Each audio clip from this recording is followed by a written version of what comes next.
All right, can everybody hear me okay? All right, Yes. perfect. Good evening, everybody. This is A.L. Johnson with Elevating Men, and we're back with another conversation. This is part two on our series about men's mental health. We have a group of therapists with us, and so this is going to be a great conversation. Of course, I've got my brothers with me that I know you all are familiar with and that you know and love. Andrew Boykin, right there next to me. Next to him, we've got Lojo Speaks, Lojo the Car Pro. Starting at the bottom left, we've got LaRon Barnes, aka LaRon the Motivator. Then we have Jordan Lewis. He's a part of the Men's Mental Health Collective. Also, Caleb Adegoke. And one second, let me get him in here. Last but not least, we have Mr. Daylen Burney. And so, again, this is going to be a great conversation. I really wanted to dive into mental health. And so, to catch you guys up, if you go to our YouTube channel at Elevating Men, you can see the last episode where we really dove into some of the reasons why men need mental health. We shared some facts and statistics around alcoholism, drug abuse, suicide, etc. Today, we're going to jump into a part of men's life that I feel triggers a lot of these events. And so it's going to be a great conversation. Before we get too deep into it, I'd like to ask anyone here on the panel, did you have any leftover thoughts, comments, concerns, or anything that you wanted to express from last week? I do. Did you get it all out? Yeah, I'll jump Yeah, in. Lauren, you weren't on the show, so share with us.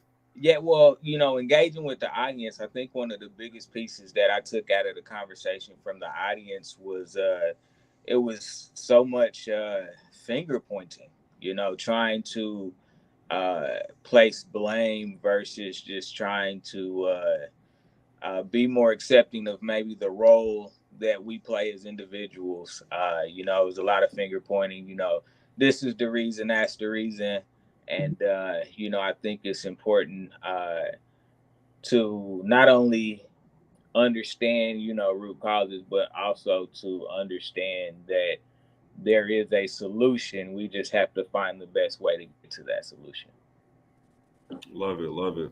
One leftover thought that I had from last week had to do with why men don't seek therapy. And so that was a big part of the conversation. It's like, well, why don't men do it? And we touched on the fact that sometimes it's fear of judgment, and there's a whole lot of other things. But one thought that came across my mind is that mental health, when it's negative, it isn't a straight downward spiral. And what I mean by that is if everyone that experienced mental health issues went to the very depths of it, our numbers when it comes to suicide would be a lot higher. And so what that tells me is that we go through our modes of depression and then we bounce and then we go back down and then we bounce. And I believe on that bounce up, a lot of people say, oh, I'm fine now and I don't need therapy. And then they crash right back down. Have you guys seen that in your practice? I saw you kind of nod your head a little bit, Daylen. What are your thoughts on that? Yeah, I mean, I've definitely seen that, just in the time I've only had for, 6 months or so. And it's, a couple weeks they come in and then I'm depressed. And then the next week it's like, oh, I'm fine. Everything's great. And then we talk about how, they got to that point and then maybe they kind of stopped doing those things that made them feel better in the first place. And then right back to where we were. And then there's like, what happened? It's like, well, did you keep doing this thing and this thing and this thing that helped you? Well, no. Okay, so maybe that's why you're back to where you were. But yeah, we see it all the time, and we try to show that to people, but sometimes people don't. Do you think that has to do with having to deal with our issues individually, like in our own private corners? Because a lot of times it seems like when we have to deal with issues on our own, when we have to go into our room or our closet and close the door, that things begin to get really, really dark when we're in seclusion by ourselves. Yeah, I mean, I definitely think that can be part of it. Or even if, someone asks for help once, sometimes they don't want to continue to ask for help. They think it's kind of like a transactional, like, you helped me this one time and then I owe you, or it was a one-time favor. So I've even seen that, with some clients, and like even myself, I notice I fall into that trap of like, I'll reach for that help when I need it. And then the next time it comes around, I'm like, oh, I can't go back to that person for whatever reason in my head.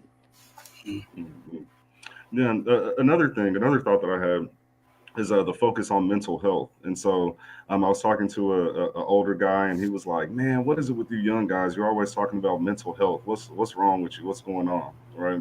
And I thought about it, and I believe that we're just at a point where this is our natural evolution as human beings. And so, if we went decades back, our main concern was, trying to figure out how to eat from day to day.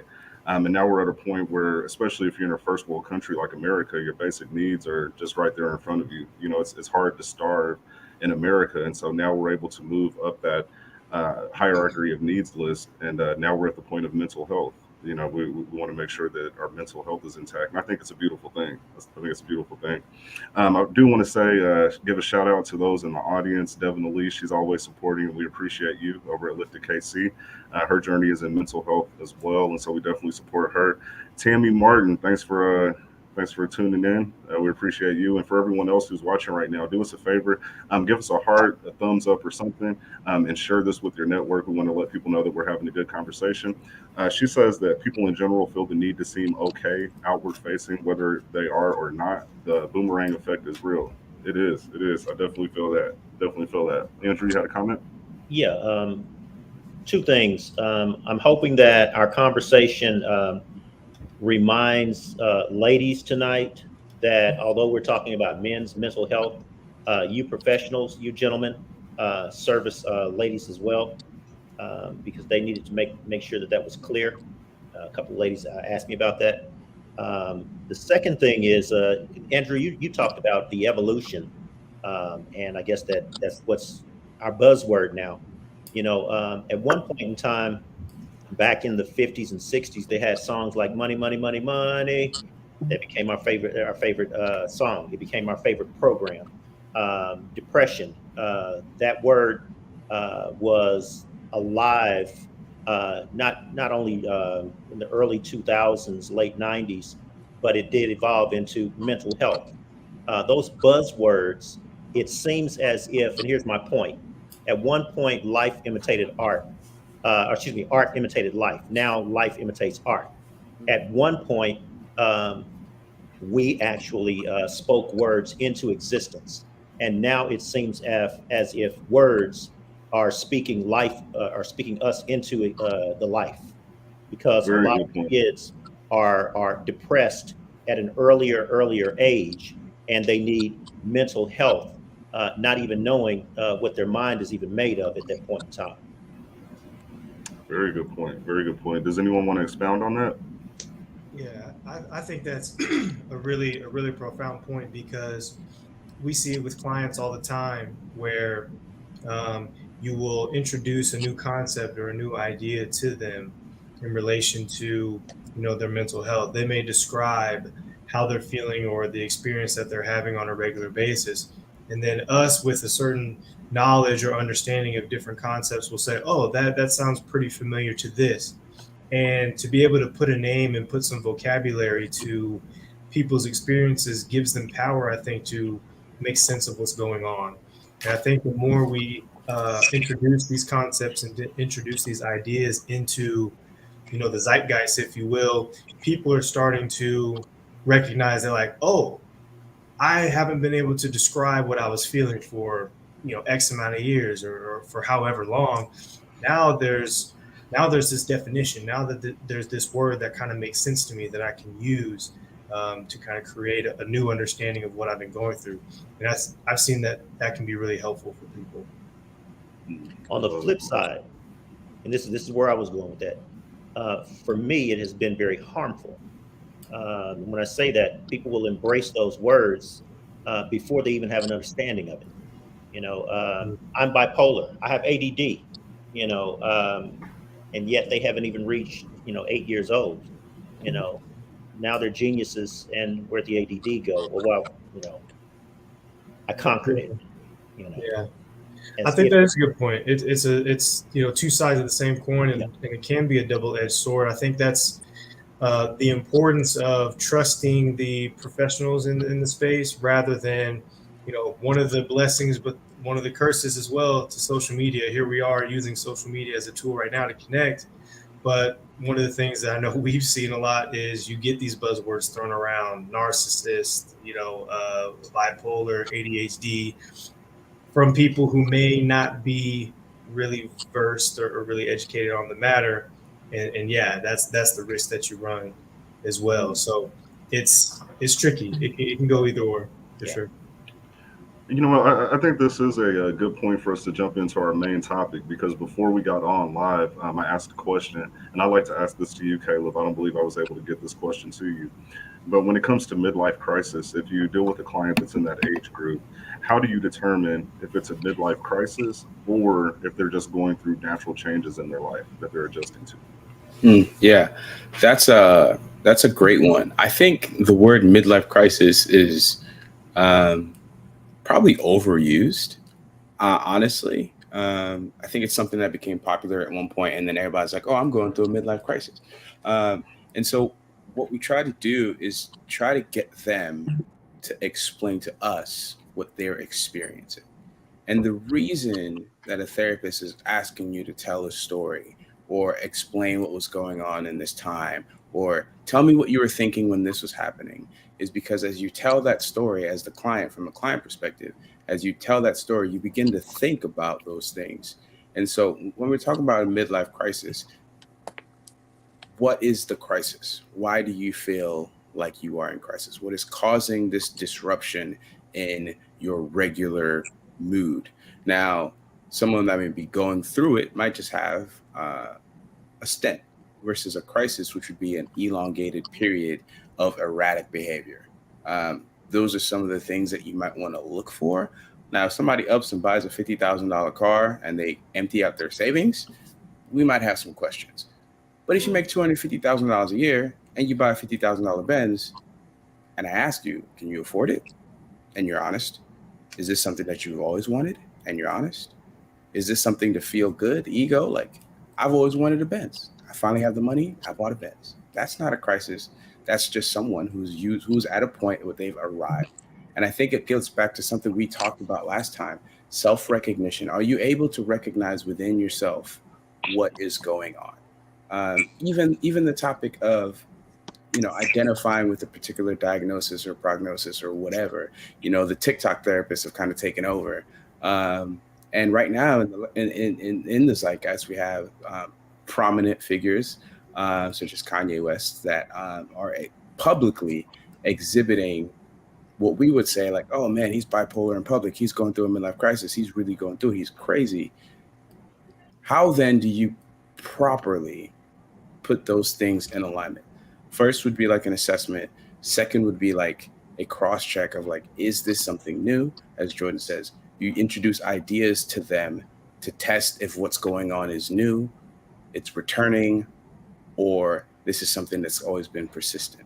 And you said something at the very beginning that I want to point out. The way we define some of these things, ups, downs, mids, lows, that has to, I think, expand. Because I think particularly in the Black community, there's always this idea that you should be okay, right? You should always kind of just appear normal, happy. Someone in the chat earlier said, outward facing okay. In reality, what the human body is designed to do is have natural ups and downs in a rhythm. We describe that as equilibrium. When you are functioning normally, you will have natural ups and downs. What we then are trying to identify is elongated periods of up, hypermanic, or downs, hypomanic, depression. And then we try to isolate that period of what's going on, see if there's something going on in there, and try to address that. That's how we attempt to address the root cause rather than the symptom, if that makes sense. So I wanted to point that out. And someone in the chat pointed out, treating mental health care as preventative care is not only something we need to do, it is something we have to do. We have to think of mental health care as preventative health care. We have to think about it like your physical, like your regular doctor visits, like your dentist visits. You have to think of mental health care as something that you are doing to not just be well, but to stay well. I like to use the analogy for new people to therapy, like, if you never get your oil changed, You never get your car tires rotated. You never go and get your engine fluid or any. You just drive your car from day 1 to day 365, and all of a sudden it stops on you in the middle of the road, and you're like, "What's going on?" Well, you never did. You never took care of it. Our brains are essentially supercomputers that need checking up on, that need resetting, that need rest. And that's what mental health care consistently and in a specific, I want to say specific context, can do for a person who's functioning, right? Listen, if you're in the audience, this is some good stuff, man.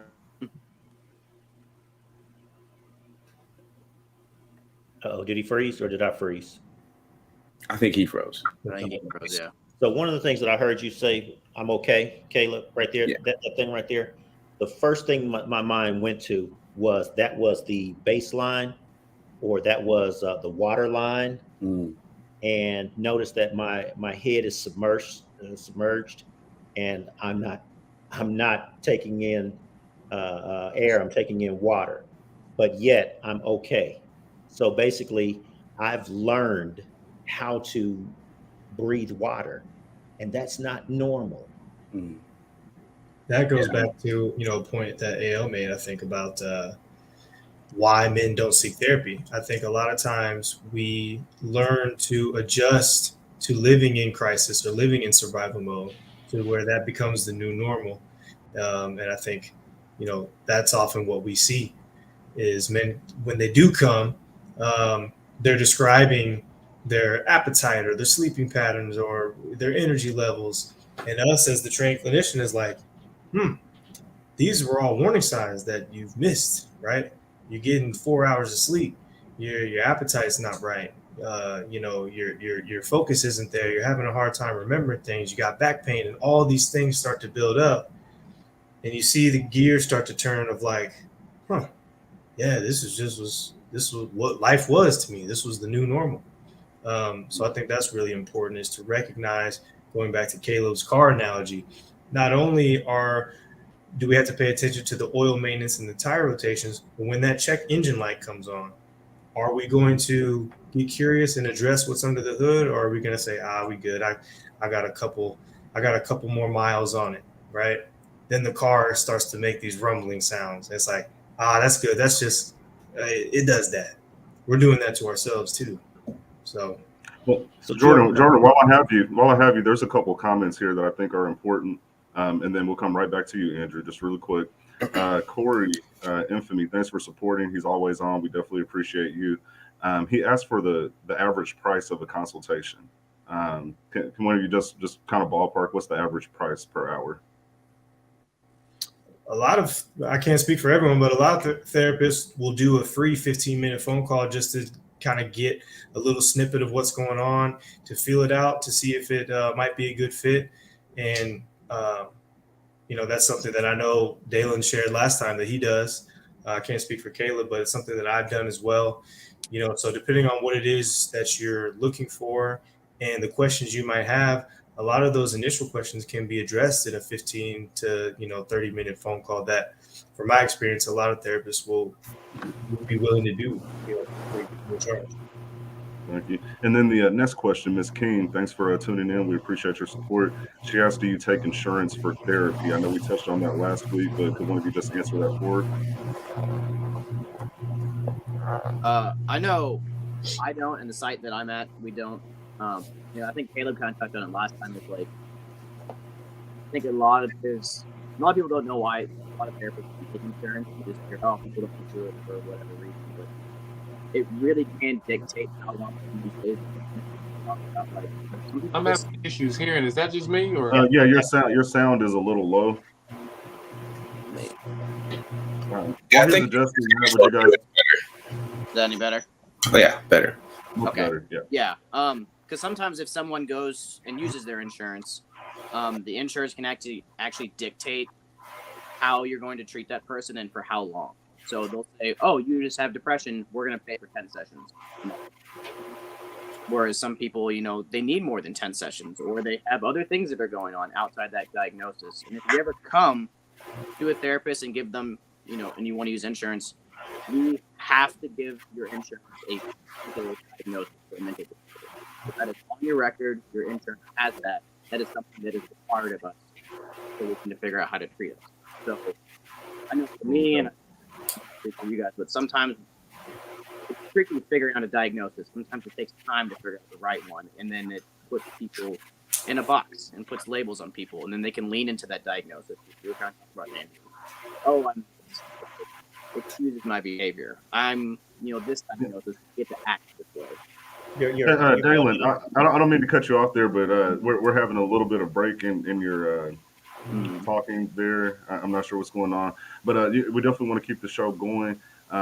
Mike Patton, he's also a member of Elevating Men, the Fit Pastor. Make sure that you check him out, Mike's Way, the Fitness Way.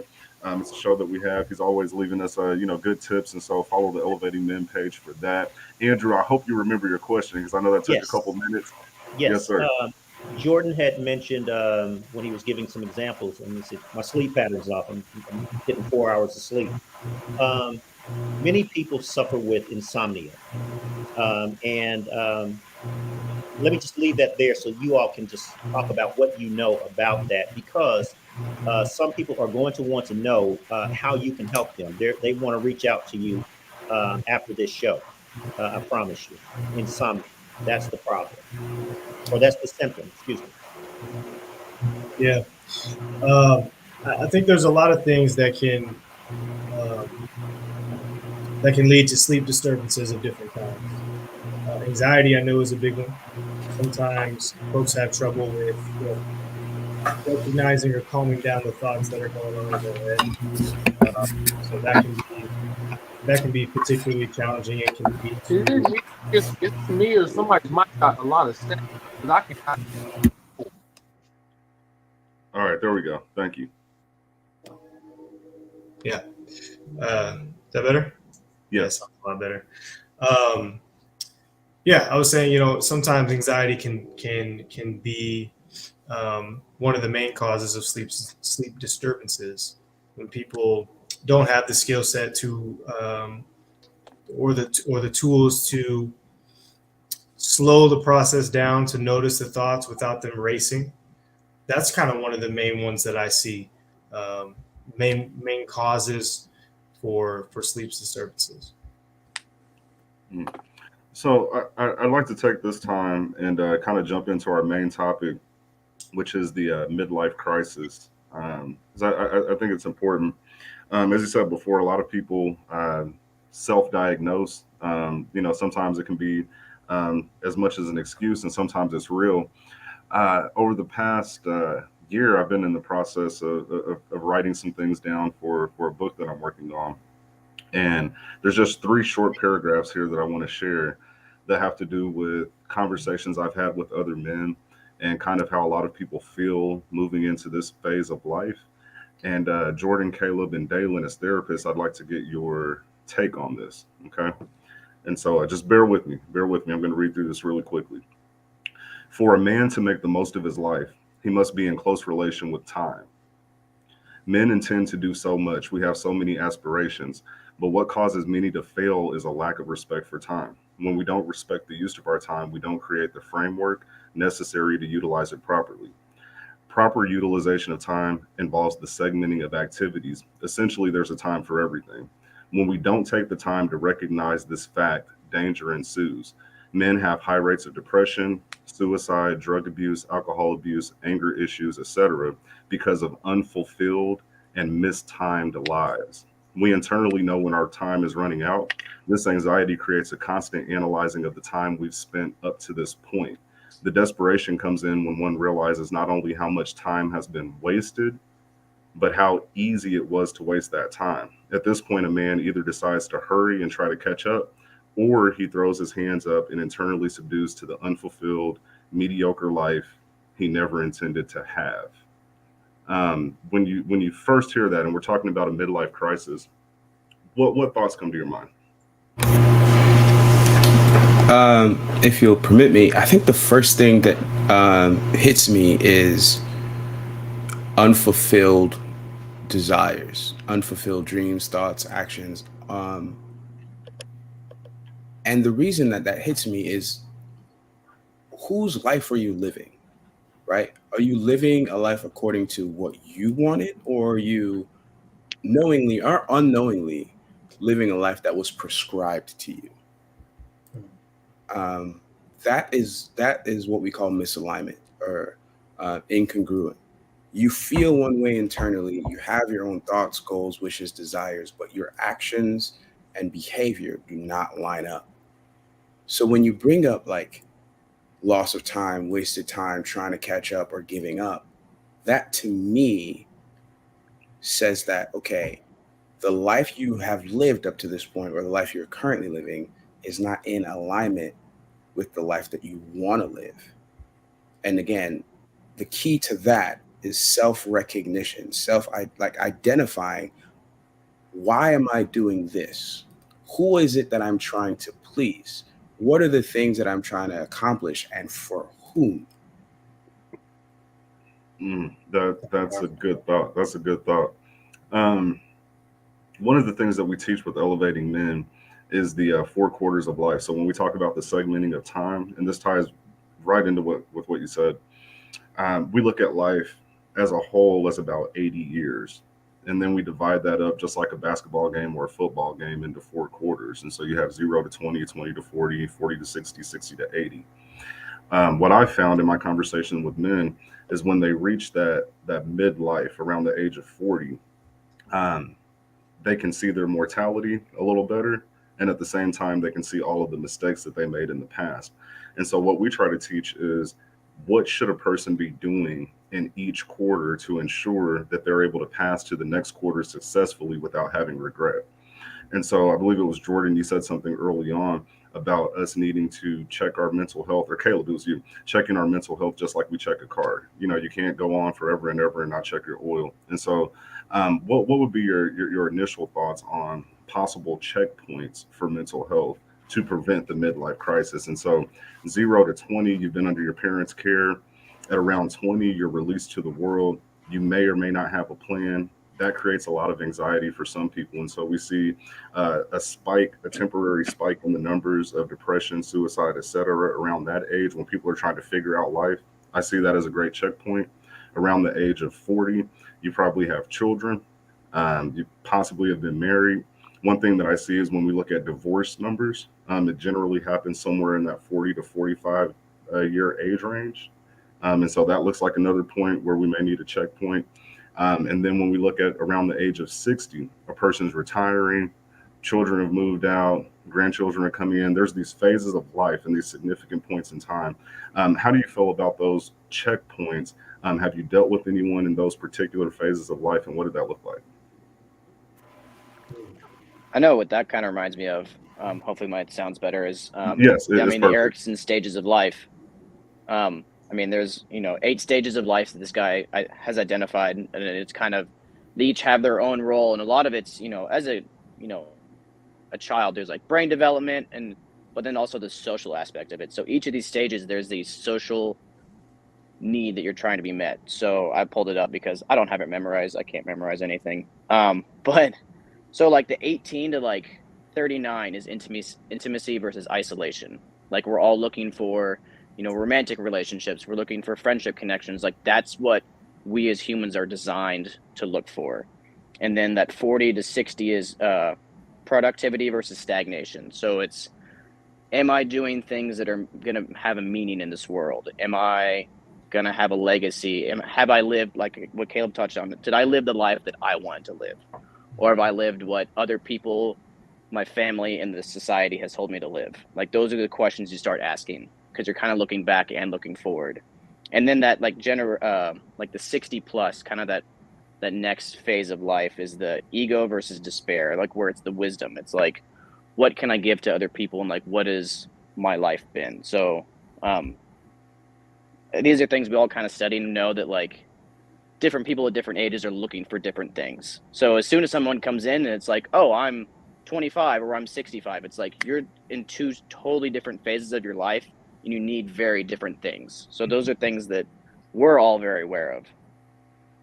Yeah. No, I think another thing when you talk about living the life that you wanted to versus the life that someone else told you you should be living, I think that a lot of people end up in this midlife crisis because of that exact thing, especially nowadays. I remember maybe about 10, 15 years ago, the term, 30s are the new 20s, kind of popped up. And I believe what that saying does is it encourages a lot of people to waste their youth. And so, follow me on this. We're our most energetic, we're our sharpest. We have the most hopes, dreams, visions. We're connected to that when we're in our early 20s. And during that time, we're encouraged to party, have fun, don't take life too serious, do whatever you want to do.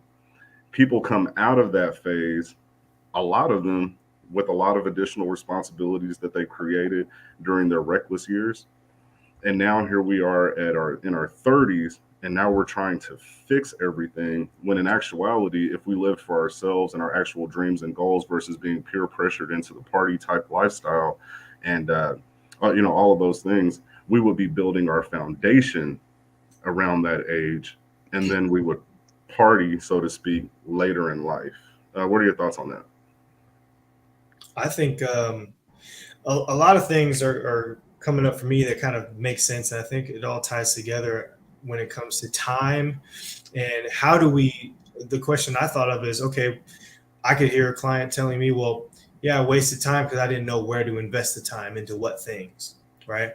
And what comes up for me, even when I hear you talk about people in their 20s not investing the right type of time and energy into things that matter, is we don't help people identify what matters to them. Something that I do with every single client that I've ever worked with is identify their personal values.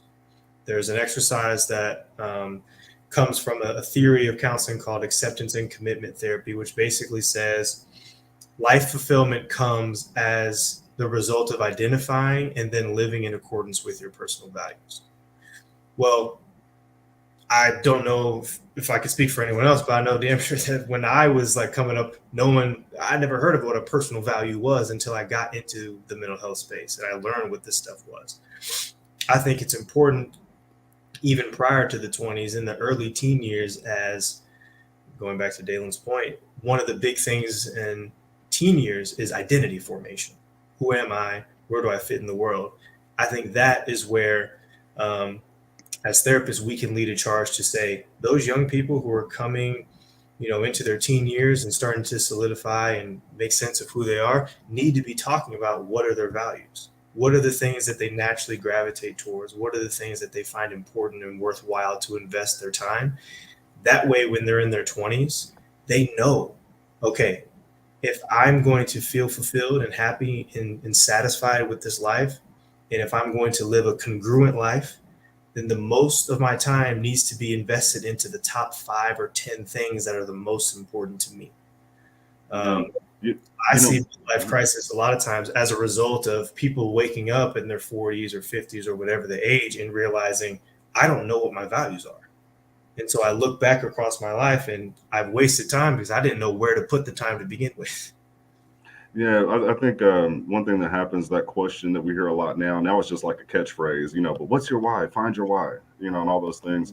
We generally don't get asked those types of questions until we're adults with a ton of responsibility. And so when it comes to your why, generally your why has nothing to do with you at that point. Your why is for my children. Your why is for my significant other. Your why is for my parent. And so if we can begin to discover our why when it actually is about us, I think that can go a long way. LaRon, we haven't heard from you this evening. Last week, you were definitely on fire and you shared some good information with us. What are you hearing so far, and what thoughts do you have? To be honest with you, just listening to this all, what I'm really hearing is that the mental health issues that we are really having, the root cause of those issues, they're coming from a lack of fulfillment. A lack of fulfillment, a lack of purpose. We're focusing on so many things that are going on around us and we're not fulfilled. Because when we find our life's purpose, when we find what fulfills us, our attention is taken off of what we believe is beating us down. See, I went to a store the other day, and I've been going to this Quick Trip, and the gentleman said, "Man, what do you do? Do you got a job?" I said, "You night and morning." That's because I go there before work, and then before I go home, I go there again.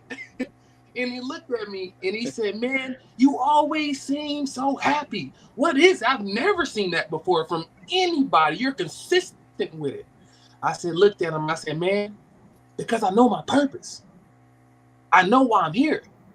I know what I'm supposed to be doing. So when life hit me, I don't look like what life hit you. No, because I'm living in purpose and vision. And most people, they're not living in purpose and vision." And there were so many good points. I can't name everybody's name who said it. You know, all respect to all y'all, because y'all some amazing gentlemen. But I have to say, there's a lot of wisdom that has been spoken today. But I will say that it really comes down to you saying what you want, you having the vision, saying what you want, and then the necessary footwork not being done. It's not matching up. It's not matching up. So that's going to build frustration. That's going to build doubt in self.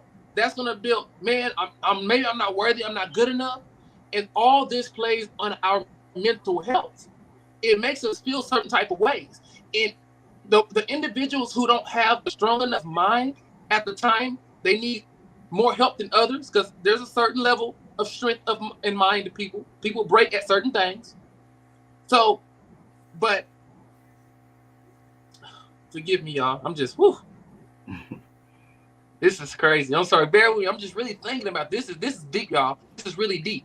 But it's simply that when it comes down to it, and I want to ask a question, or it's a rhetorical one. When you think about it, if you was living a life of fulfillment and life was going great for you because you was living in purpose, do you believe that you would be more stressed with mental health issues, or more excited and living a life of exuberance? That's a good question. So if you're living in your purpose, is your mental health going to be intact because you're living in your purpose? Who would like to answer that between Jordan, Caleb, and Daylen? Yeah. I actually might give a little bit of pushback to all of you guys, because I love everything that everyone has said, and I agree to a certain point. There's an actor, I don't know how to say his name, but he played Dwight on The Office. And he was recently on a podcast somewhere on TikTok, and he went viral for saying this: your 20s are a waste of time. Your 20s are a waste of time. Don't worry about it. People today are more depressed than ever before because they didn't get the perfect internship. They didn't get into Yale. They didn't do this. They didn't do that. And in his explanation of all that, I think it gave a release to a lot of people. I'll be honest. Some of my younger clients have more anxiety than the older clients, because there is an extreme amount of pressure on the younger generation saying, you have to be smart. You have to be, have a full-time job, have a side hustle, have a partner, have your life figured out by 21. At 21, I was still trying to buy Yu-Gi-Oh cards. I don't know who really has their life figured out at 21. But it all gets back to like one main thing. What is it that you are trying to live yourself by? And how do you define these things? I think what your point, I feel like what you're trying to get at, AL, is if you're wasting your 20s, then you get frustrated in your 30s. By the time you hit your 40s, you run into this wall and you have this midlife crisis, and it all comes crashing down. Mm-hmm. But what if we flip that on its head, right? So let's start at the beginning. Your 20s, you're 18, you get into college, and now your life is supposed to start. At 18, your brain isn't even fully developed yet, but all of a sudden you're expected to be this adult and have life figured out. If you take that opportunity to say, okay, I'm going to look at these next few years to get to know who I am, what I want, and what I want, like who I want to be. That is almost like rocket fuel in a Ferrari. Because at that age, as you've already said, you have time, energy, and focus for the most part. But if you spend that 18 to, let's say 18 to 25, partying, figuring out, just doing whatever, can we be very honest? If you wake up at 25, you're still 25. You have so much time to figure it out.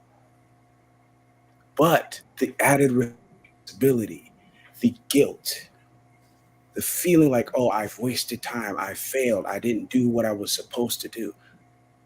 That is when people begin to like internally fold. That makes me think of something, Caleb. Pretty powerful, because I heard what you said, and I don't even think that's pushback. I think I think whether it comes in the form of putting time in the right places, establishing your purpose, or identifying your values, it all, I think, coincides with what you said, which is learn who you are.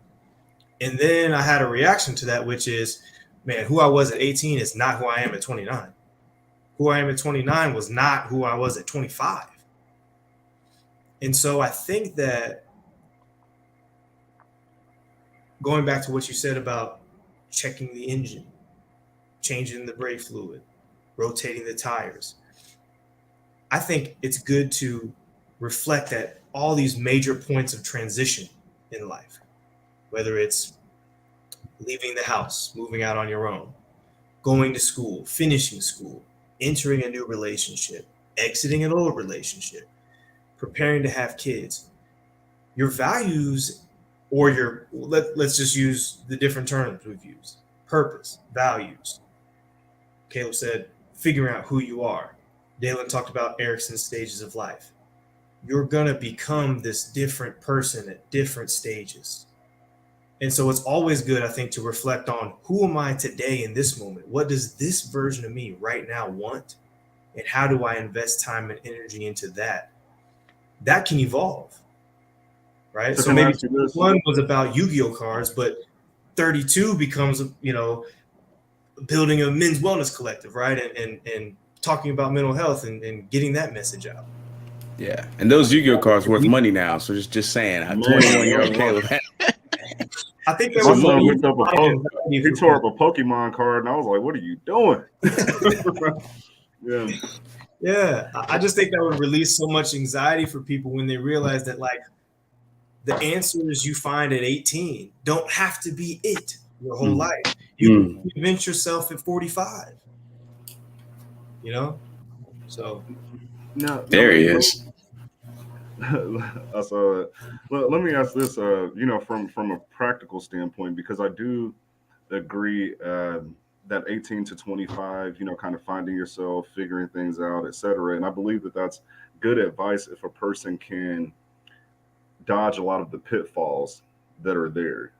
Because again, if you come out of 25 years old with a child, you come out of 25 with a relationship that really isn't fulfilling you as you're finding yourself, now you've solidified a portion of your life that's permanent. And so now finding you becomes even more challenging because it's encompassing other people, right? And so for parents that are trying to guide their children, let's just say a 15, 16-year-old, we know that they're approaching that point. I believe that we delay maturity for too long nowadays. And the reason that I say that is if we just go back 50, 60 years, people were having families at 15, 16 years old. And I'm not saying that that was the right way to go or that's what we should do today.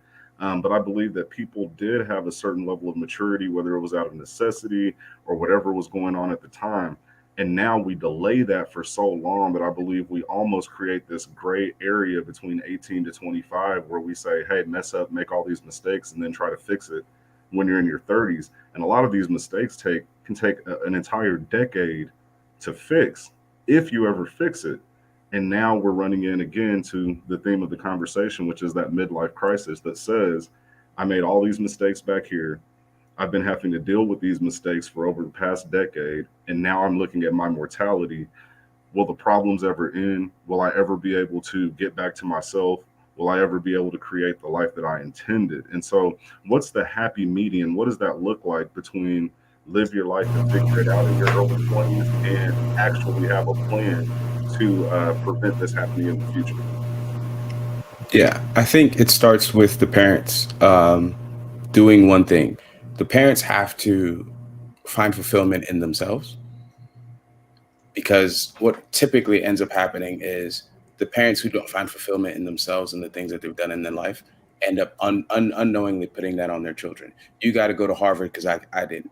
You got to go work. You got to be a lawyer, doctor, engineer, blah, blah, blah. And as a teenager, young person, you just want to rebel against that. And typically that's when you run into the most rebellious behavior that can leave you with permanent consequences, right? A child, a horrific accident, a traumatic relationship, these things that now take time to fix on the back end, right? So if you, the parent, are finding like fulfillment in yourself, you can then empower your children to say, hey, listen, this is how I found fulfillment in myself. This is what I want for you. I want you to be the best version of you can be, point blank, period. Yeah. Empowering the next generation is the only way forward. But again, it goes back to self. As the parent, how do you find that within yourself? And Jordan pointed out perfectly. It's all about your values. What are those core values? What are those top 5 and 10 values? There's an activity we do in therapy. We give you like 120 cards. They've got words on them, definitions. You sort them out. Important, very important, not important. And then we break it down. Okay, now out of the 50 important ones, we're going to put those to the side. The 60 unimportant ones, put those to the side. Those 20 important ones, break it down to your top 10. Then we talk about it. Why did you pick these top 10? All right, now you pick your top 10. Break it down to your top 5. And you see people their minds begin to expand. Oh, well, I thought I wanted power, but I really wanted power because I felt powerless in my household. Dad was mean, mom was gone, working 3 jobs just to make sure we ate. I felt powerless because I just had to go to school, do the dishes, and do whatever. So I wanted power and chased power. Do you actually want power or do you want connection? This is how you begin to sort through what you really want. And once you do that, once you identify that, you now have to live according to it. Because Ron pointed out something amazing. Saying what you believe, but more than saying what you believe is actually believing it. And then if you can live in that Goldilocks zone where you can say what it is you want in life and then believe it and live in that Goldilocks zone, as I like to call it, the ups and downs will happen. The peaks and the valleys will happen. But the Goldilocks zone, that yellow brick road, is going to continue to take you to the goalpost. So when do we start having these conversations? There's a reason I asked that. Again, like I said, I'm trying to figure out the timing here because I believe that we really do delay maturity to our own detriment. And I was having a conversation with my 13-year-old. This was just a couple of weeks ago. And he said, Dad, I don't want to be a man. Right. And the reason he said that is because he observes my life and what he deems as unpleasurable parts of my life. You wake up at the crack of dawn, you're always working, you stay up late, you got to spend all your money. He just sees these negatives. And so he's already starting to shape his perception of what manhood will be and what he's going to have to face in the future. And so when you talk about these checklists and finding oneself, what do you feel is a good age to begin having those types of conversations? I think. Go ahead. Go ahead. No, go ahead, Laurent. All right. Hey, I just want to appreciate you kind of sharing something with your personal life about us, so, a thing that you're going through. So thank you for bringing that in. But I'm a big proponent of finding ways to have conversations with those kids at 13, at 10, but tailor it to where they can understand it. And even if it's just a 5-minute conversation of hey, you need to kind of figure out who you are and your values and what looks like the way that I, act like a man and, do all these things. That doesn't have to be for you. You can do what you want and kind of introduce the idea to him, maybe at, now, and then at, 15, have another conversation, and then 16, have another one. And then at 17, continuously have these conversations. But I don't think it's ever too early to introduce a topic of how he's going to navigate the world, because that is something that he's going to have to figure out whether he wants to or not. So if you can prepare him for it now he's going to feel more ready for it, after a conversation. And if you're just being honest with him and open and vulnerable, he can take it. I agree with that. I agree with that. And I believe it's about preparation as well. And so part of my conversation with him is some of the things that you see that are undesirable to you on the outside looking in. One good point that you made is what's desirable for me may not be desirable for him. We're two completely different people. But then at the same time, there's a conversation that says, if I made different decisions earlier in life, I wouldn't have the pressures that I have that force me to have this quote unquote undesirable life. And so I believe that another portion of it is the honesty that we have with our children in mistakes that we may have made, things that we should have done differently. And instead of sweeping those things under the rug and saying that, hey, everything's fine, and, wearing our mask as we tend to do, just having that honesty and openness, I believe, is important. LaRon, you had a comment you wanted to add? No, it's just I mean, am I saying Daylen right? Is it Daylen? Am I saying that right? Yes, Daylen. Yeah, Daylen. Yeah. Make sure I pronounce it right more. So okay, no, I'm definitely in agreement. I'll say that. My daughter is 7 years old. My youngest daughter is 7 years old, and I have conversations with her. Because what do you want to do? What do you want to be? I want to see what her imagination is. I want to see where do I see her gifts, talents, and abilities matching up with her imagination. Now, if it doesn't, we can still make some things happen. But at the same time, I want to see it so I can inspire you, encourage you as a parent to let you know no matter what you want to do, you can do it, baby. My job as a parent, when it comes to directing my children, is to allow them to try different things. I want to try this. Okay, we can do that. We can make it happen. We're going to make it happen. We're going to make you go ahead and go through the process of it, experience it. Even when you want to quit, you're going to finish it still, because we don't raise quitters. So you're going to still finish what you do. But if it's not what you want, we're not going to force you to do it. And so that's a way that we are directing our children to discover their purpose. You got to let them try things. You got to let them say, this feels good to me. And then you see, are they going after what is in front of them? Or are they doing it because they have to do it? Are they trying to get better at it? Are they competitive at it? Where are they with it really? So it's our job as parents to pay attention. Not just trying to get them to do it because we did it, because we see they're good at sports and basketball. I don't want to play basketball. Come on, they don't want to play football. They don't like getting hit. You ain't a man. Yes, he is. He's a boy right now, but he's going to be one. You know what I'm saying? So therefore, as adults, as parents, it's our responsibility. We talked about, 18, 20. I mean, from growing up to the age of 20. At the end of the day, we still parents. We know why would we want them to try to figure it out themselves? We still ain't even figured out ourselves half the time. And we're in our 40s. Hey, listen. You hit on something there. That's good. That's good. Andrew and Lauren, I know you guys have just been kind of soaking everything in. Any comments, anything that you'd like to add or expound on? So this right here, an ink pen. This right here, the book. We've been talking about 18, 13, 7. Some people actually know that by age 3, if the child can't read, and they usually say if the boy can't read, then they've already built a prison space for him. Psychologically, they've already began the assessment. We're talking about assessing at 18, 17, where do you want to be? At 3 years old, they already know where they're going to be. This right here, a lot of kids, and I have not seen it, so someone please correct me, but this is a lost art, writing. Yet people are going to have to eventually sign their name on something. They're going to have to at least have the John Hancock. That word is going to be gone.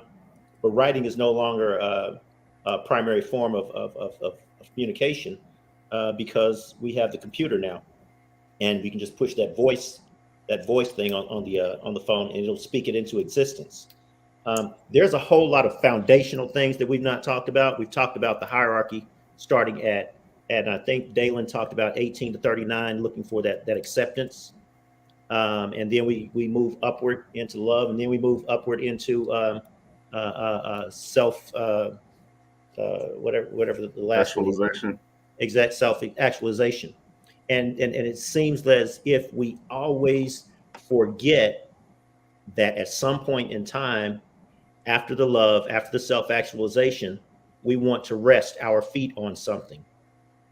And it's that something that we're trying to rest our feet on that we never built, which is the foundation. And from age 3 or even age 2, some people are not talking to their child. They're actually taking their child to the bank every Saturday to put 1/4 of that 2 quarters into the bank. They're modeling. They're not talking, they're modeling. Because what LaRon actually talked about, and this is not pushback, it's beautiful what you said, about finding out where your child's imagination is. I'd like to think of it, and I put that in quotes because I'm not you gentlemen, but I'd like to think of it as find out where your child's program currently is, because that imagination didn't just pop into their head. I want to be a king came from somewhere, maybe from a cartoon. I want to be a race car driver came from somewhere, maybe from a television show. Some program actually gave this person, this little person, a feeling that they now want to pursue. And that someplace that they got that program was not from us. Problem number 1. Go ahead. Really good point. Really good point. For those of you that are tuning in, give us a like, give us a heart. This mental health conversation is important, and I want to make sure that mental health for men doesn't just become a catchphrase, something that we just see flying around the internet all the time. We are actively discussing men's mental health, and so if you could just do us a favor, like, heart, share this with your network. The conversation is really important. I agree with you 100%, Andrew. The programming, and that's something that we didn't touch on, is a lot of children already have their idea of how things work by the time we wake up to the fact that we need to have the conversation. That's huge. That's huge. And I want to dig into that a little deeper. Lauren, we haven't heard from you in a little bit. Did you have any thoughts or comments that you'd like to add? Yeah, I don't know why you do me like this. You got all these great comments and you be like, Lauren. No, I think that there's this balance that we have to have, right? We're asking our kids to be more mature, yet we want them to be kids for as long as they can be, right? We want men to figure out their purpose in life, but we want them to take the time to properly. Hold on, there's LaRon's kid. There's LaRon's kids right there.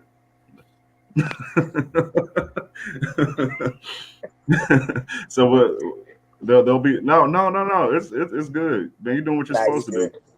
You good. And so I think we're gonna go through different stages and phases of life. We're gonna go through them at different times, right? For one man, that could be, he may find his purpose at 18.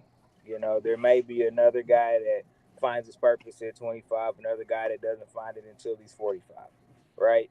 And when we talk about crisis, it's how are we handling ourselves when we're in the crisis, right?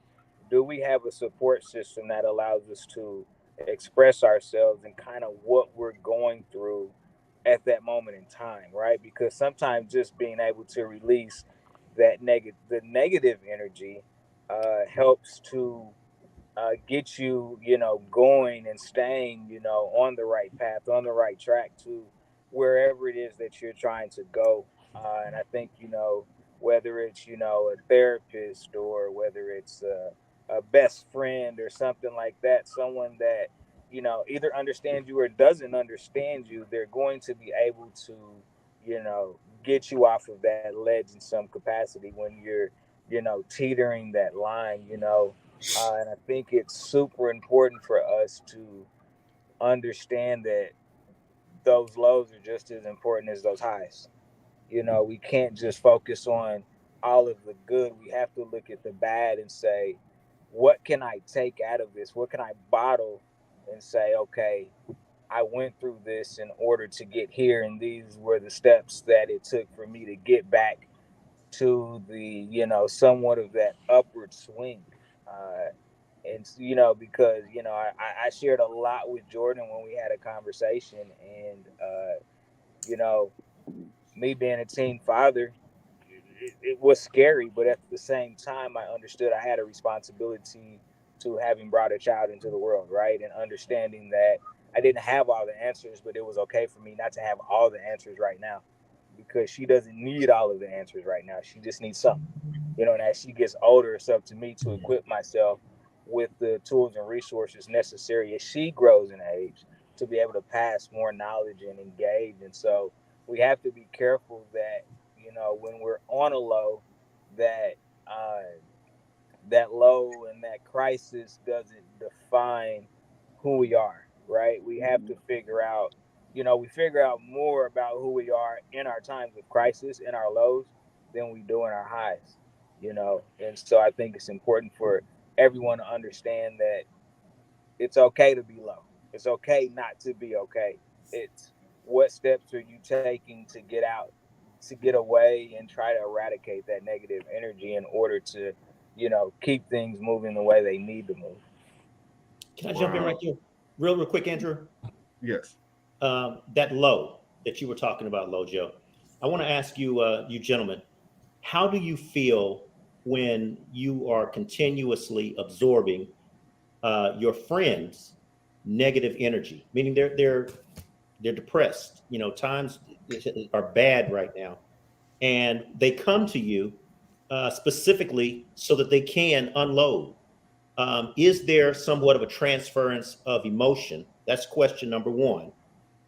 And question number two, if your answer is yes, and I want to find out what your feeling is.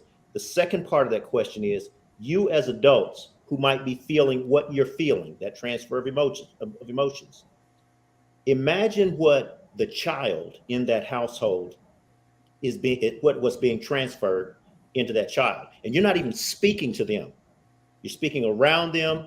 You're non-verbally communicating around them, but they are absorbing exactly what you are emitting. So I'd like to throw that out, please. Would any of you like to take that, Jordan, Caleb, or Daylen? That's powerful. I could definitely speak to it. I'd like to think of myself. I think I've shared this with these two guys before. I want to be a walking safe space. That's something that's very in line with my values and what I think is important to, as my part to, in the process of creating the world that I want to live in. And so absolutely there's a transference of energy, and I accept that. I've taken on that as part of, that comes with the territory when you decide that that's what you want to do to help contribute to the world you want to see, right? I think that what helps me is, again, recognizing that because that's in line with my values. I think values for me are a buffer against the lows, because if I'm experiencing some sort of a negative emotion, but I know that I'm doing something that is congruent with how I want to live, there is a sense of fulfillment with that, right? Notice when we talk about fulfillment, we don't say happy all the time. We don't say positive all the time. There can be a sense of fulfillment. I thought about this, AL, when you were talking about what your son sees. I hope that, just as a way to encourage you, that there's space in that conversation or ongoing conversations with him to say what you might see as, tiresome and me working long hours and up, at dawn. may excite me, right? May fulfill me, because this is, maybe these conversations are pouring into me and my purpose in a way that is so values driven that it doesn't matter if I'm tired. I'm tired right now. It's 10 where I'm at.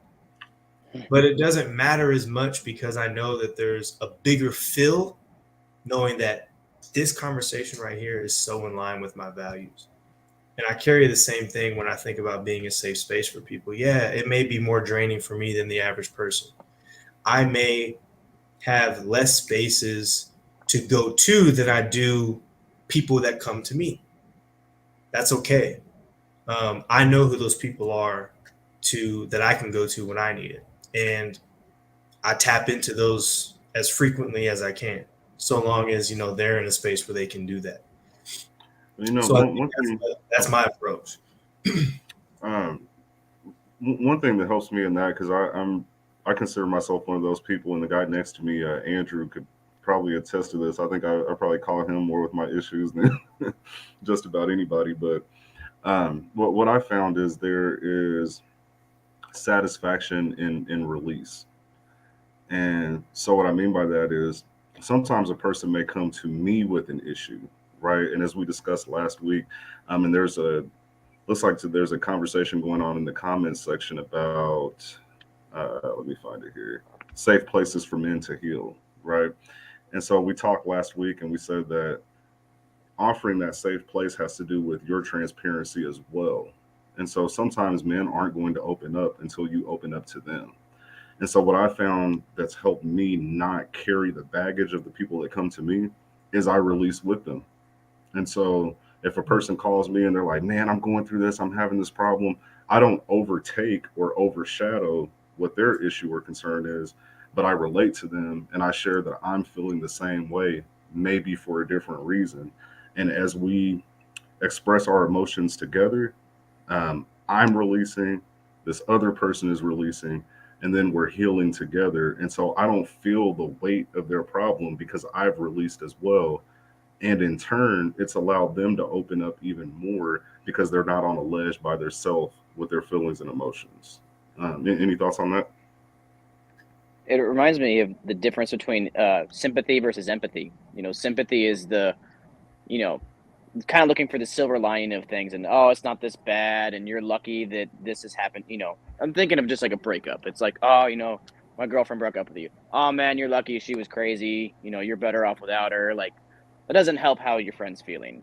Versus empathy is like okay, yeah, tell me about that. Like, what are you feeling? How's your day to day? I remember when I went through a breakup and this is how I felt. And like actually emoting and feeling the same thing with your friend or whoever's coming to you. Because if you just give them sympathy, they're going to feel rejected and like that their things don't matter. And it's just like, man, I was going to share something with you and I feel like you just gave me a bunch of excuses and a bunch of things to try to distract me. And I'm in pain right now. And I needed someone just to say, like, I know how you feel and it's okay. Yeah. It gets back to listen. Sorry. It just gets back to listening to actually listen rather than listening to respond. Oftentimes when I recognize I am the person that people are coming to be their safe space, I'll often ask, yeah, I hear you. That's really heavy. Sorry you're going through that. What do you need from me right now? Because that then dictates, do I respond with silence? Do I respond with advice? Do I respond at all? So that's what if that response? So you ask that question. So what do you need from me right now? And my thought on it is that if a person is in a state of despair, they don't even know what they need. And so the quick response is, I don't know. Where do you go from there? Yeah, I hear you. I'm sure it's really hard to figure out what you need right now. But right now, I'm here for you. Tell me what's going on. Love it. I want to go to this conversation that's going on here in the comments. And for those of you that are watching, we appreciate your support. Thanks for liking and sharing. And we also appreciate your comments because it does add to the conversation. I'm gonna scroll back a little bit, and Miss Devin over at Lifted KC asked a question, and I'm gonna put it here on the screen.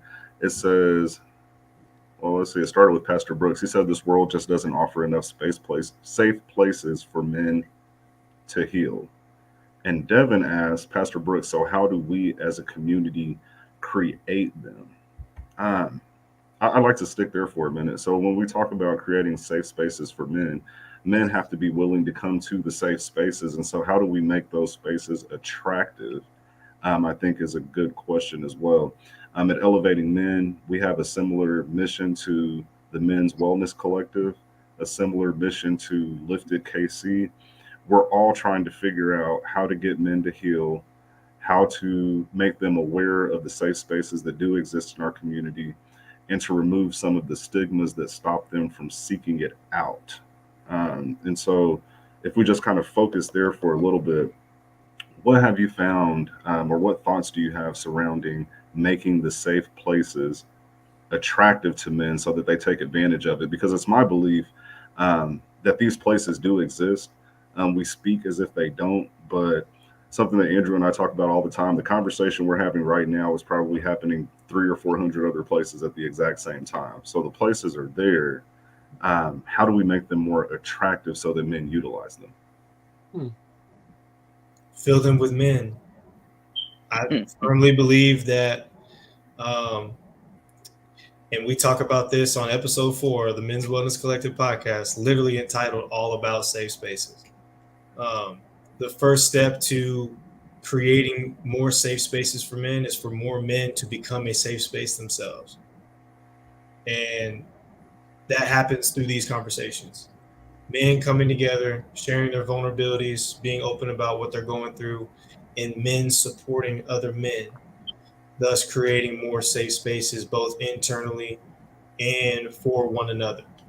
Because I think we said it last week, it may have been me who said it, like, this isn't, we have to do this for ourselves. We have to do this for each other. The world is going to throw enough at us that, puts pressures on us to be a certain type of man or be a certain type of way. We can't sit back and expect the world to change and create these spaces for us. I don't think it's fair to put it on our women to do that either.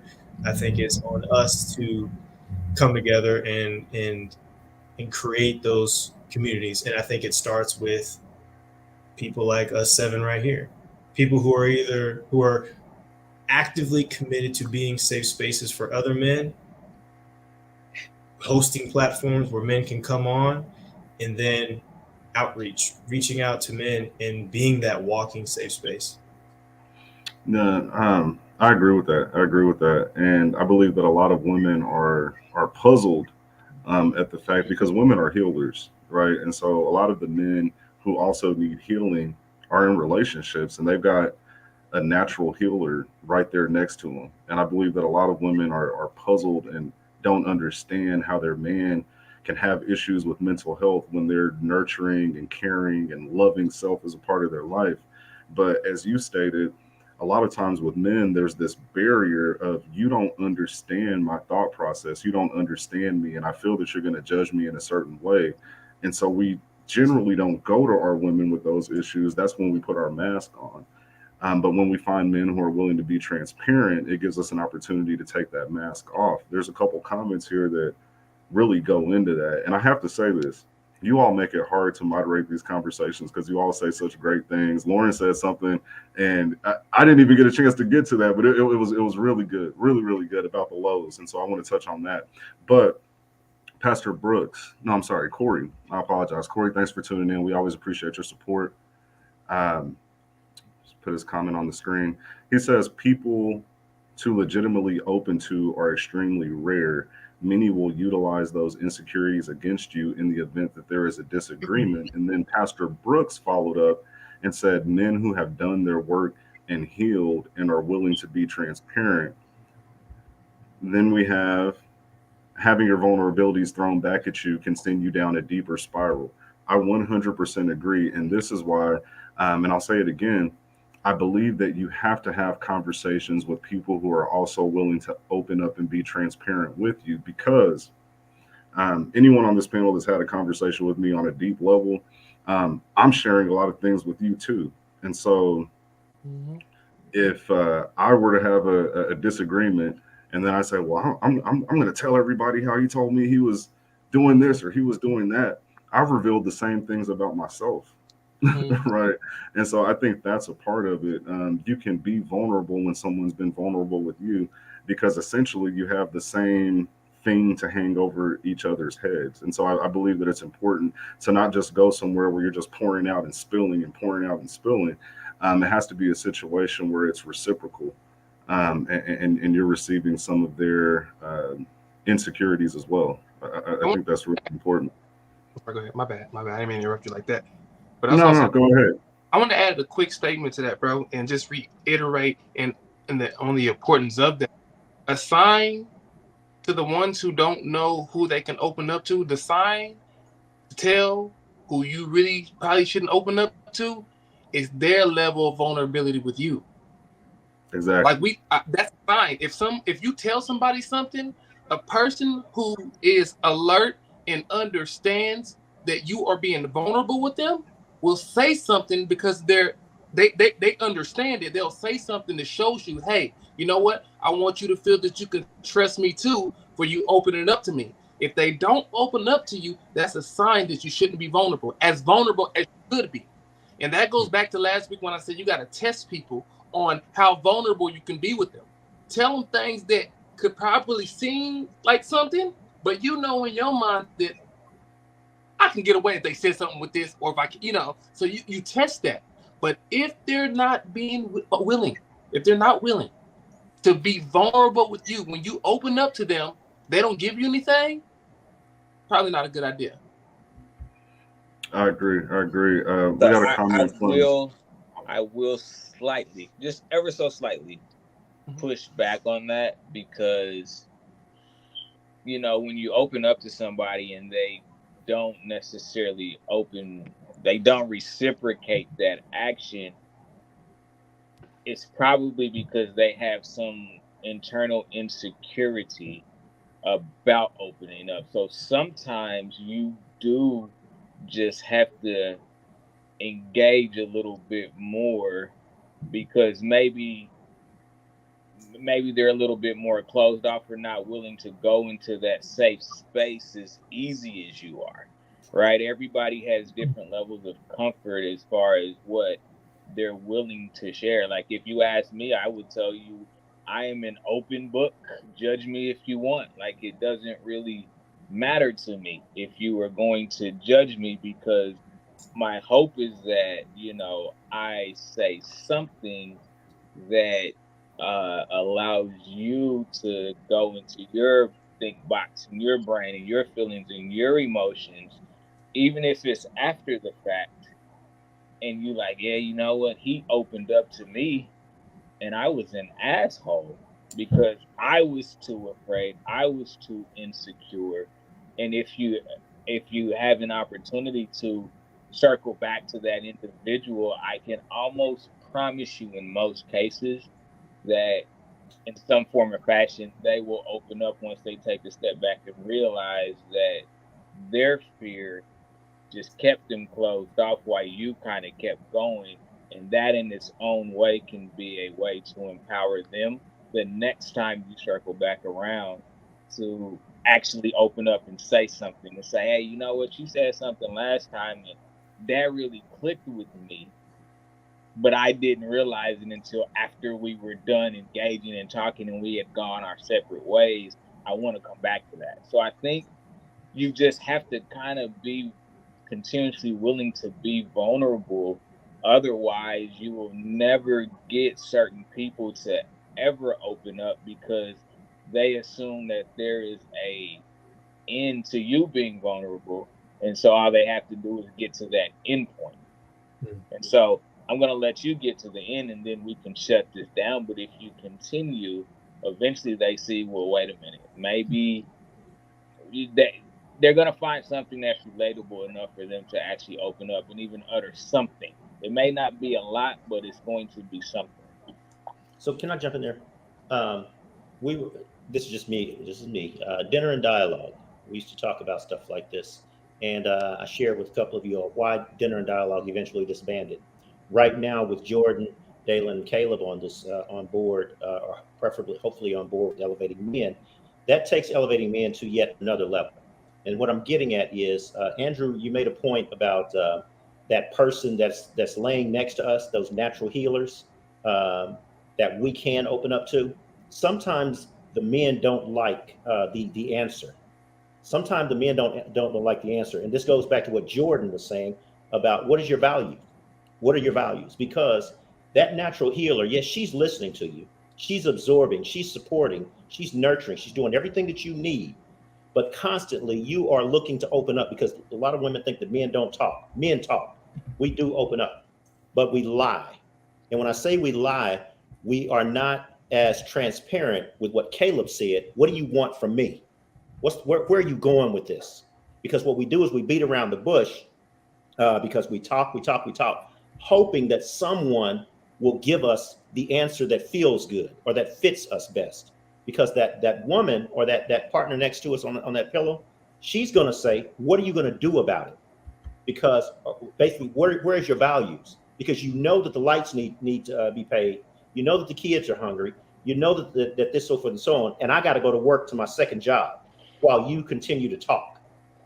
So eventually he shuts down because he does not like that answer that I have to do after I talk, after I expose. I have to be the answer. I have to put the answer into motion. And I'm not even ready for that, because all I want to do is vent right now. All I want to do is feel right now. All I want to do is emote my emotions. Let's unpack that a little bit. LaRon has to leave here for a second, and so I wanted to give him an opportunity to just give any final words or thoughts, and at the same time let people know how to connect with you in case they have any questions about life coaching or motivational speaking. You're muted.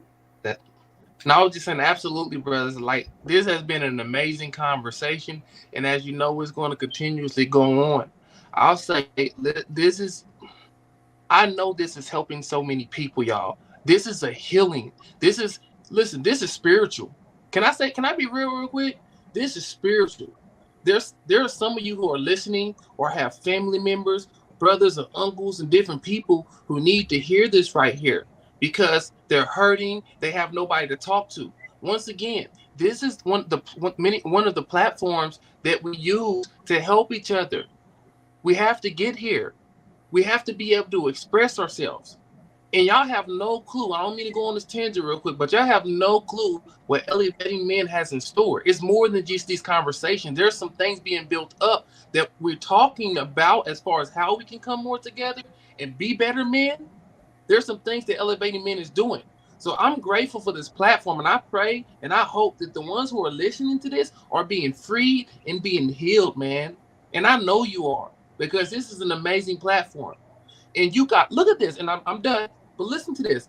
We have therapists on here, professionals. We got life coaches. We got a therapist without a degree right there. You see him in the middle with his hands in a praying position. You know what I'm saying? We got wisdom. We got Lojo Speaks over here, man. I'm telling you, so much wisdom is on this platform. But what we got to do is we got to come together. It's not just us. We got to come together, the ones who are listening to this, put our heads together and find out what we can do as a community. As a life coach, I'm just going to throw this out there, plug myself. Reach out to me. If you need therapists, reach out to therapists. If you need life coach, reach out to life coach. Reach out to me. If you need a mentor, someone to talk to, reach out to us, Elevating Men. But I love you all. Just LaRon the Motivator, find me there. You can also find me on the Balanced Entrepreneur, and I cannot wait till next week. I love y'all. God bless y'all. Until next time. Hey, LaRon, real quick before you fall off, man, I wanted to just tell you that you freed everybody with that Christmas sweater you got on tonight. I'm done, bro. I'm done. I should have hung up the call before you said it. No, listen. I appreciate y'all, brothers. I love y'all. Get back to it. I love y'all. I will see y'all tomorrow. All right, man. Have a good one. Thanks for being on. We'll Have see a good you. one, LaRon. Yes, sir. So jumping back into the portion of the conversation we were at, Andrew brought up some good points about us not wanting to take therapy from the person who's closest to us, possibly the woman in our lives. Caleb, we haven't heard from you in a little while. What are your thoughts there? Yeah, I think that's a very delicate situation. And one of the ways we talk about this in one of our mental health groups that we do is that you have to realize that everything that's going on inside you as a person, your thoughts, feelings, emotions, history, because we are a collection of our experiences, is also going on for this at the exact same time with whoever else we're interacting with. So while I think it's so important that Andrew pointed out that sometimes we don't like the response we get from the people that care about us the most, we also have to realize it's not necessarily their responsibility to fix us. I think this is something we talked about on our podcast, is often we as men assume that our partners are supposed to be our lovers, our friends, our therapists, our doctors, our priests. And while I personally believe that there is equilibrium in that, you also have to ask them, hey, do you have the capacity for this conversation right now? Hey, listen, I'm going through it. I need to let off a little steam, but I need to come into your space and I need to ask you if you can handle this. And when they say yes, then you can begin to grow, to begin to like let off, right? But also, this is where vulnerability is key, right? You say, hey, I'm going through it. I need someone with me. You're my partner. Can you handle this? There's a chance that they say no. And the automatic thought is like, oh, you don't care about me. You don't love me. You're supposed to be blah, blah, blah. No. You as a person are not being rejected. In this moment, the thing that you are asking for, they are not able to provide. And that is actually the safer option. Because if she can't handle, if she does not have the capacity, and even let's add platonic male friendships. If I go to my best friend Goddard right now and I tell him, yo, gee, I need to get this off you. And he's like, bruh, I got work in the morning. My kid is sick. My wife has got grad school homework. I ain't got the time for it. That isn't Goddard saying he doesn't care about me. It's him saying I don't have the capacity. And that isn't rejection of Caleb. That is a rejection of the offer in time. Now, what that can then lead to is me saying, okay, he can't handle this right now. Who else in my life is safe for me to go to? Yeah. Remember what you said, Caleb. I'm okay. And if you're talking about capacity, and if you're asking your partner, can I dump this on you? And this is where they are. They're just going to go for you. You're just dumping, and they're already underwater. Well, and part of that understanding, especially when you're talking to your partner, is sometimes they are a part of the chaos, right? And we're not always comfortable saying, you are a part of my crisis right now. Like, you are the part of the reason I am in crisis right now, and it's, again, it's not their fault, but in your mind, your projection is they are a part of that. They are part of it. So it's almost like taking the problem to the problem, which is surely not going to probably get you the answer that you want because of the way you're going to project the way you feel. Right? Man, that's some insight. That is some insight. So when we go back to the earlier part of the conversation, we were talking about life changes at different ages, and say you hit that wall 30, 35, 40, somewhere in that age range. And we say that the pressure comes from financial responsibility, children, etc. That is technically tied to the woman that you're with. And so that is very insightful of you, Lauren, is that for us to, at times, vent in the way that we need to, we're talking about financial challenges. We're talking about pressures at home. We're talking about pressures with the kids. And if you're talking to the person that's calculating your words and saying, well, wait a minute, are you saying you don't love us? Is this too much for you? Is like, what do you mean by that? And all you're simply doing is getting something off your chest. That could very well be the wrong person to do that with. That's a great point. Does anybody want to? Yeah. And it's super interesting because you know, as human beings, we have a tendency to take things so personal, right? It's just kind of a natural protective response is to just take it personal. And, you know, but they say, and it's so true, right? In any relationship, whether it's, you know, with your spouse, whether it's with a friend, like the communication is the key to that relationship going to new places and spaces, right? If you are upset because your relationship is changing 5 years into your marriage, well, it's supposed to. Like if it stays the same, your relationship isn't really going anywhere, so it really doesn't have any value. Uh, you know, but it's important that we communicate those changes. You know, I remember being a young husband and having not been in a position where I was able to be expressive when I had things I wanted to express. I got tongue tied because I had come up in a household where it's like, you know, you gotta pull yourself up by your bootstraps. Like we always want to say, you know, and I'm just gonna use this loosely where we say, you know, people always say just pull yourself up by your bootstraps.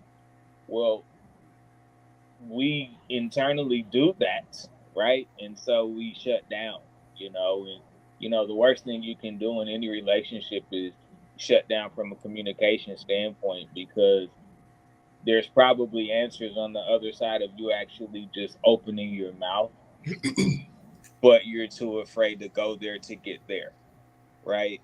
And so you'll never know what would have been if you do nothing. You will never know what could have been if you're stuck. And so, you know, even communicating bad things is better than communicating nothing. Because how somebody internalizes and takes what you say is that's you're projecting their response, right? You know, they have a right to feel a certain way, they have a way to respond a certain way, and they may not respond in a negative way at all. You just may assume that they're going to because of the message that you're delivering to them. And I'd like to add something too, because we're having a lot of conversations surrounding external factors to our own mental health. And one thing, if I could, like, if a genie's lamp fell out of the sky right now, and I could wish something that men would do, and it actually happens, is journaling your own thoughts, because there isn't always going to be that safe place or that person that's right there and readily available. And one thing that I noticed with myself during my own ups and downs, when I began journaling, I noticed some really significant things that helped me stop having so many lows, right? And so this is the conversation that you were talking about earlier, Lauren, is the highs and lows. So we hit a low, we say, oh my goodness, you know, I think I need therapy, I need help. We bounce, we start feeling a little better. We say, oh, okay, I'm fine. We crash again. And so that's how it goes. And I liken it to like a stock market chart. You know, there's a trend. So if we're going down, we're not going straight down, we're going up and down, but the lows are getting lower and the highs are getting lower. When things are going well, we're going up and we're still crashing. Like if everything is going well, you're still having bad days, but those bad days are a little better and those good days are greater, right? And so when I started journaling, I was able to actually look and I was able to notice my own pattern. And so there may be a point in time where I hit a low, like a serious low, but because I journaled, I'm able to go back and look and say, wait a minute, that low lasted like 2 days. But in the moment, it felt like it was the end of my life, like it was the end of the world. But now I have a track record where I can go back and say, wait a minute, this low lasted a shorter period of time or a longer period of time. And then I can begin to self-assess and say, well, what was going on during this time? And over a period of time, I've been able to create my own little checklist of the things that I know if it's my fault or if it's really a mental thing that I have to get over.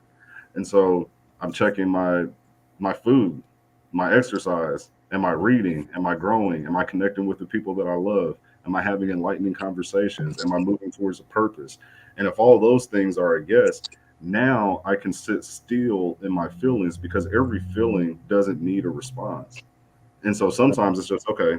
I'm having one of those days where uh, I'm not feeling too hot. Let me just sit in this feeling for today and understand that it's natural because I'm human, and let's see how things are tomorrow. Now, if things go outside of my bounds from my journaling, and I'm noticing, wait a minute, this low is lower than the last low, then that's when I need to go ahead and reach out to one of my safe spaces. Jordan, you Yeah, take a breath because Jordan. Yeah. what comes to mind for you? I had a lot of thoughts bubbling, and then you said probably the one phrase, and I know Caleb and Daylen have heard me say this so many times. If there's one skill I wish that you talked about the genie. If there's one skill I wish I could rub a lamp and have a genie grant, it's for people to recognize that you can think a thing and feel a feeling and not do something about it. It can just exist. So much of the challenges I think we bring upon ourselves is that we feel something and automatically there's a response. There's a behavior that has to get attached with that feeling, right? So I'm sad, so I go get a tub of ice cream and I eat it to feel better. Or I'm angry, so I go yell at somebody, right? You can just feel something. You can do, here's my challenge to anyone listening to this. In fact, it is a fact that you can exercise this muscle to the point where any emotion or any behavior that you can do happy, you can do that same thing. Sad, angry, frustrated. You could go to the gym sad. You can go to work angry. It doesn't have to throw you off course just because you're having these feelings come up.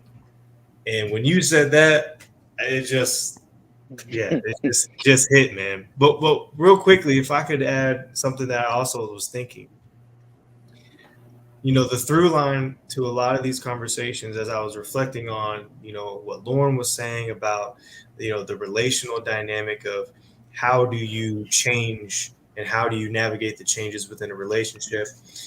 Caleb earlier was talking about recognizing when to bring certain things up to a partner or to a friend. And then AL, you were talking about, journaling and the importance of that's played in your life. And the word that came to my mind was intentionality. All these things, whether it be defining your relationships, defining your values, paying attention to diet, exercise, sleep, all these things take intentionality. And I think that what I've seen is when we live with more intentionality, we tend to be more in tune with who we are and what's going on around us. And we tend to make less of those mistakes that you were talking about at the beginning of this discussion, AL. And I would love to see that as another next step for people, just to be intentional about the words you speak, the way in which you're showing up to the relationships you're in, the way in which you're showing up for yourself. Because I think that is the elixir, if you will, to a midlife crisis. Because if you think about it, a person only arrives at crisis at that point because they haven't been intentional for so long. And now they're looking around and going, how did I end up here? Intentionality prevents that, or at least is a safeguard against it. So I just wanted to share that before I lost that thought. Jordan, that was really smooth how you pulled in the midlife crisis at the very end. And this is how it comes back to the topic that we skated around for an hour and a half. I appreciate that. That was great. Well, listen, guys, we're I was getting ready to say we're over our time, but I don't think there's really a time limit on such an important conversation. But I do appreciate you guys coming on for this show as well as the last show and sharing your knowledge and expertise. I think it's been huge. It's been beneficial. One thing that I want to ask, I don't mean to put you on the spot here while we're live, but if we were to invite you back, would you guys be willing to come back on? We would love to have you again. Absolutely. 100%. Resounding yes. Perfect. We appreciate that. Before we go, I'd like each of you to just let people know how to connect with you. Plug your podcast, please, as well as your services. And I'll start with you, Daylen. Yeah. So we are the Men's Wellness Collective. If you haven't put that two and two together, we have an amazing podcast out. I know I'm very proud of it and the work that we're doing, the conversations we're having. I know, kind of collective us. We're also working on putting out men's groups. We ran one called "Man Up to Your Emotions." We would likely do more in the future, so be ready for that. If you're looking for counseling, me individually, you can email me at Daylen.Burney or Daylen.Burney@gmail.com, or you can find me on Casey Welco Interns. Great. Jordan. Everything Daylen said in terms of the Men's Wellness Collective podcast and the work that we're doing, groups, online workshops, all of that is the vision for what we're trying to accomplish with this, all centered around helping men on their wellness journeys of various kinds. So be on the lookout for that. Our podcast releases new episodes every Friday.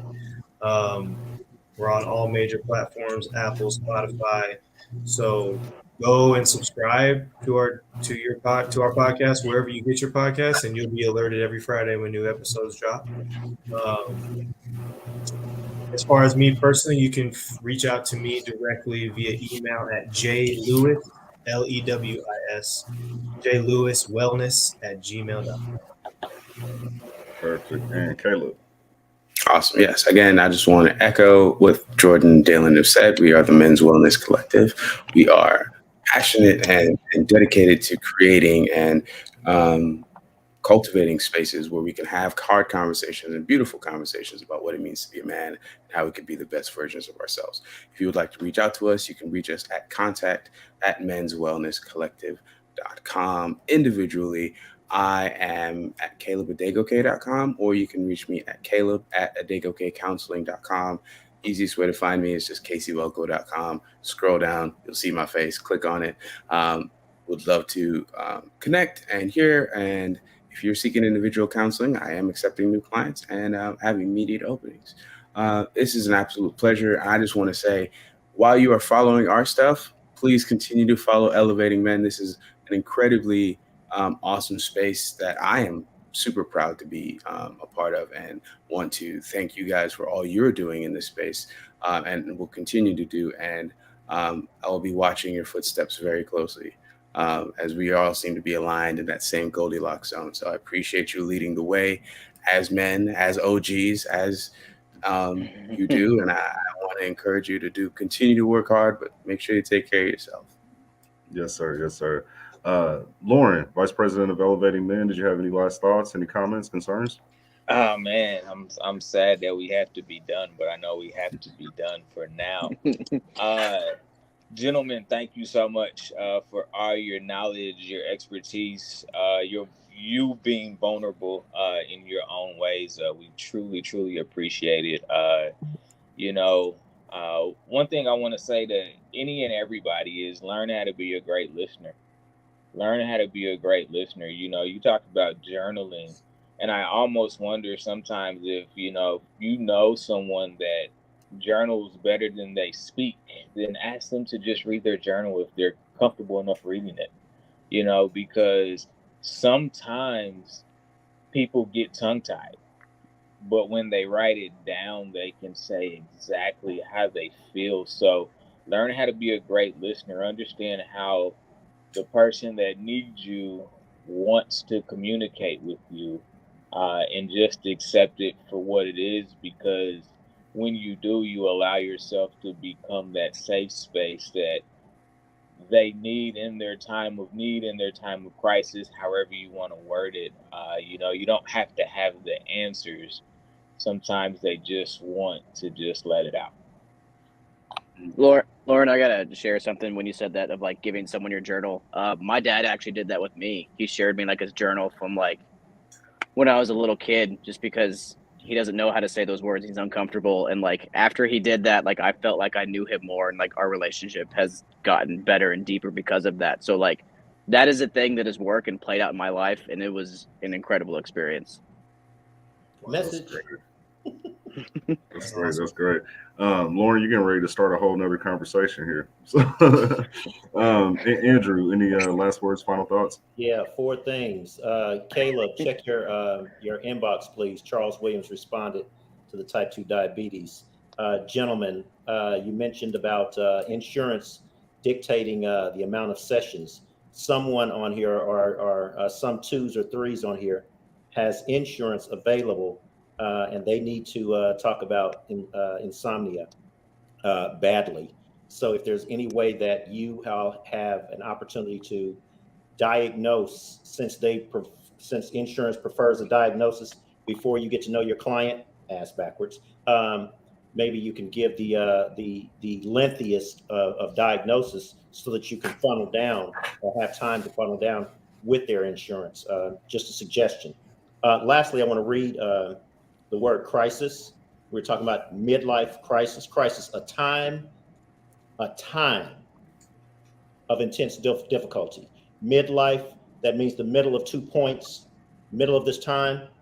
I'd like to throw this consideration out. 3 years old, again, we talked about if you can't read by 3, someone's always anticipating that they're going to build a jail cell for you. Well, 3 years old to 5 years old, you have to learn how to read. Otherwise, there will be severe consequences. And that's the lifespan. That is the lifespan. You've reached this midpoint at 3, and you have to do this by 5, i.e. the crisis. A 5-year-old playing football because the parent or the adult says, hey, these are the only options to get you out of the hood, football, basketball, or something sports related. You have to learn how to do this before you graduate and go into middle school. That is the time span. That's the lifespan. High school, you have to learn all this stuff before you graduate. Their time spans are already being put on our life within that life, if I'm making myself clear. So we're actually getting to crisis. When you're talking about these ups and downs, we're actually given crisis points based on someone else's need to get us prepared before we get to our next step. And the one thing that we're not understanding as those who are putting these crises on our kids is that our kids are actually in crisis. Great point. That may be a topic of another show. I definitely appreciate that. I do want to share something really quick for the audience. On Thursday, I want you to go ahead and mark your calendar. I'm going to put this up on the screen really quick. But on Thursday, I have a show with Sheriff Daryl Forte called The State of Our City. And on that show, we discuss some of the issues that are really of concern to our community. And so we definitely want you guys to be a part of that conversation. It's going to be really good. Thursday at 7 p.m. You'll find that here on my page. And so as always, I appreciate each and every one of you for tuning in. Of course, we'll be back again next Monday with another conversation that is sure to enrich and uplift your life. Please go and follow the gentlemen at the Men's Wellness Collective. You can find them on Apple, iTunes, and anywhere that you have streaming of podcasts. Definitely check them out. I've listened to a couple episodes and they are really good, just as you've seen here today. And if you do have any need for their services, please connect or reach out. If you didn't get their information when they stated it, reach out to Elevating Men and we'll make a direct introduction because we do want you to get the help that you need. But outside of that, again, we appreciate you. Share this with your network. Give us one more like, one more heart on your way out, and we will see you again on next week.